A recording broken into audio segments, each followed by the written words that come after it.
Hello my dear friends. So today we are going to start the Code of Civil Procedure 1908 का section 21A। Section 21A की heading है bar on suit to set aside decree on objection as to place of suing. Section 21A हमें ये बताता है, section 21A basically बार लगाता है to set aside a decree, यानी कि कोई जो डिक्री हमारी ऑलरेडी पास हो गई है उसको अगर कोई सेट असाइड करने के लिए कोई ऑब्जेक्शन उठाता है तो उसके ऊपर वो बार लगाता है, और वो ऑब्जेक्शन अगर प्लेस ऑफ सुइंग के ऊपर उठाता है, यानी कि अगर कोई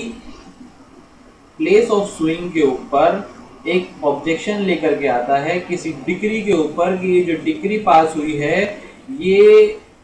उस कोर्ट ने नहीं करी जिस कोर्ट के पास में कॉम्पिटेंसी थी उसको पास करने की, बल्कि उसने करी है जहां पर ये केस इंस्टीट्यूट होना ही नहीं चाहिए था। तो अगर कोई उस डिक्री को सेट असाइड करने के लिए, सेट असाइड मतलब उस डिक्री को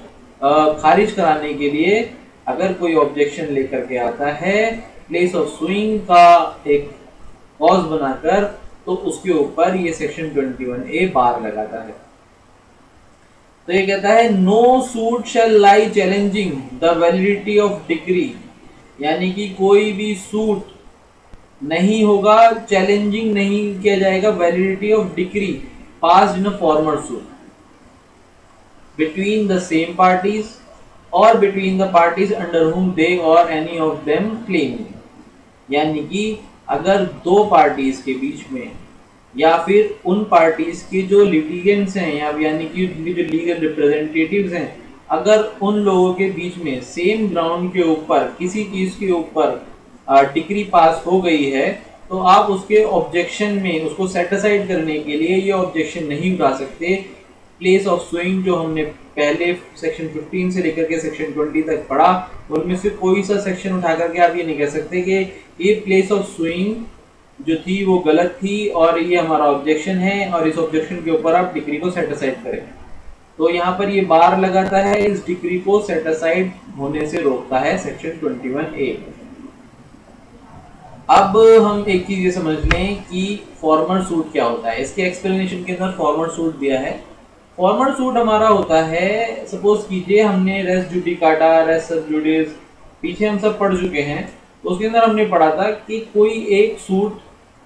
हमने इंस्टीट्यूट करा, फिर सेम ग्राउंड पे सेम पार्टीज ने एक और सूट किसी और कोर्ट के अंदर इंस्टीट्यूट करा दिया।